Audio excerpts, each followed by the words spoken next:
Hey, it's Loveless and it's time for another video. Today I'll be talking about Jenny and Sumit from 90 Day Fiancé, The Other Way. Ah, India.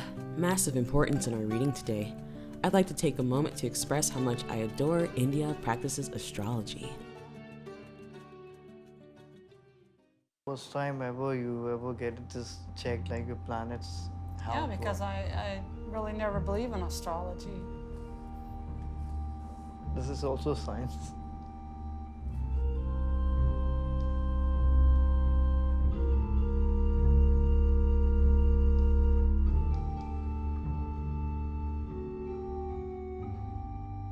On an episode of 90 Day Fiancé, Jenny got a reading from an Indian Vedic astrologer. I especially enjoyed this episode, of course. To my surprise, they actually told all of her birth information when doing her chart, an Easter egg for someone like me. Jenny, who's in her 60s, is currently involved in a tumultuous relationship with a man, Sumit, 30 years younger than her. His family honestly hates her and have tried to run her off several times. She's been involved with him for nearly 10 years, this relationship defining her late 50s and early 60s, and has moved to India, so this is a significant relationship that should be shown in her natal chart.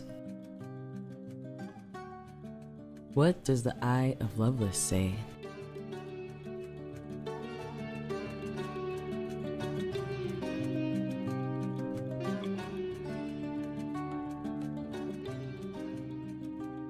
So she mentioned being born at 5 a.m. I'm a bit skeptical about rounded off times. This makes her a Scorpio rising though. Mars and Pluto represent her. To my surprise, I can see that there's powerful energy here. I did not expect her to have a chart like this. It makes me wonder about her life when she was younger and her energy.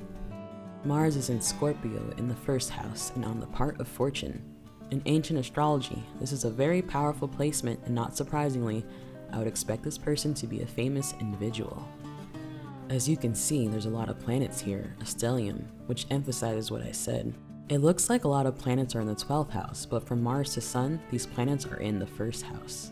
This configuration is a great blessing to health and energy levels, as I'd expect her to have vitality and bounce back from most issues. There is something challenging this though that I'll mention later. Personality-wise, she's a very much strong, stubborn Scorpio, aggressive in their prerogative. Not the type of person to back down or be submissive to the desire of others, intolerant of BS, and the type to fiercely defend what they want. I would expect her to have a very emotional and heated side, a need to be in control, and a very sexy side as well.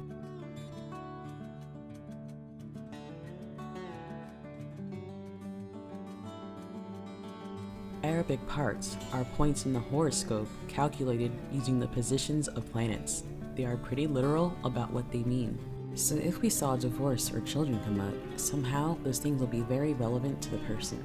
For example, maybe the person got divorced multiple times in life or is exceptionally passionate about taking care of children. The Ascendant is joined to several parts for Jenny. I'm not sure if she has a brother, but these parts all have a similar tone, don't they? There is a hint towards money woes and difficulties in life.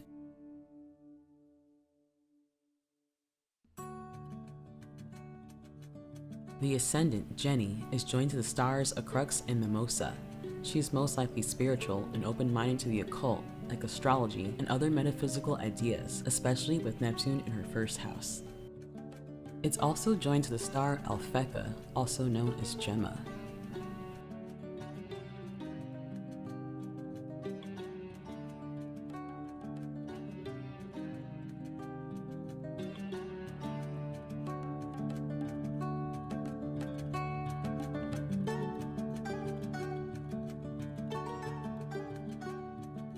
The planet representing her longtime partners is Venus.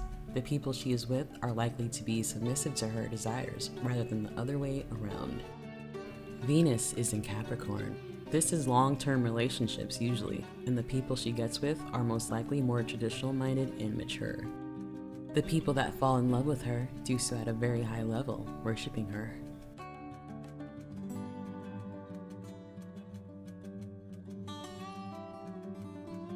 Capricorn isn't the best sign for Venus by far, however, and so I think there is an element of coldness that challenges her relationships. Even though Sumit has great love for her, at times he may be inexplicably cold. I think this also relates to how for Sumit's family and Sumit himself as well, tradition is more important than feelings. He has set up several roadblocks in the way of the relationship because it is more important for him to please his parents and their traditional expectations. Oh, blood, see? Venus is in the 3rd house, which, relevant to what we're looking at with Jenny today, is communication and the internet. These two things are exceptionally significant in her relationships. We know that Sumit and Jenny met each other online and spent a lot of bandwidth texting and video chatting each other. Love and money. Venus is involved in only one major aspect here, and that is a square to Jupiter. What does this mean? Generally, Venus squared Jupiter could represent troubles with a long-distance relationship, as Jupiter is related to far-away places. But more specifically, because you know I like to be specific, Jupiter represents Jenny's money. Jupiter is in the 12th house in Libra, a sure sign of debts and wasted money.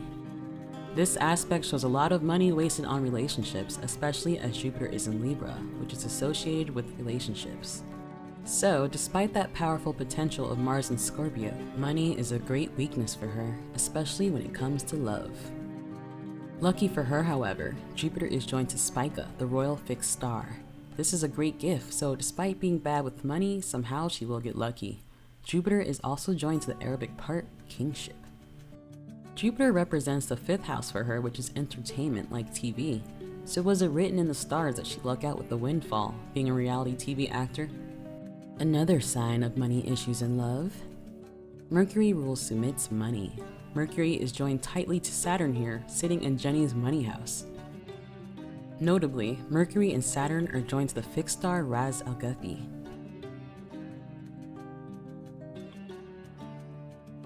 I see Ras Al Ghafi as a bit badly placed here. What could this be saying about her, Sumit, and money?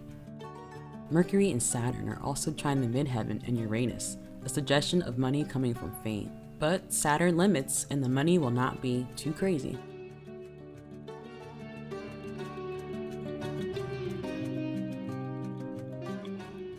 So, where does all that long-distance energy come from for Jenny? Besides Jupiter, let's look at the 9th house. The 9th house represents foreign lands, travel, higher education, spirituality, and some other things. The 9th house is ruled by the moon here, which is in Jenny's 1st house, the Ascendant. This directly brings all that long-distance foreign country energy to her, defining her life. The moon is joined to the sun too closely, causing troubles. The sun represents an overwhelming influence that stresses out all her foreign affairs, which I'll talk about more later in the chapter Dark Energy. As these planets are in her 1st house, this will also take a toll on her otherwise good health. The moon is square Pluto, a sure sign of powerful obstacles concerning her long-distance affairs. Notably, the moon is joined to the following Arabic parts.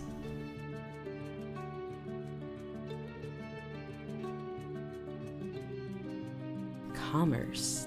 Could this be talking about how Jenny makes money through the show, traveling to India, or sending money to India in her travels?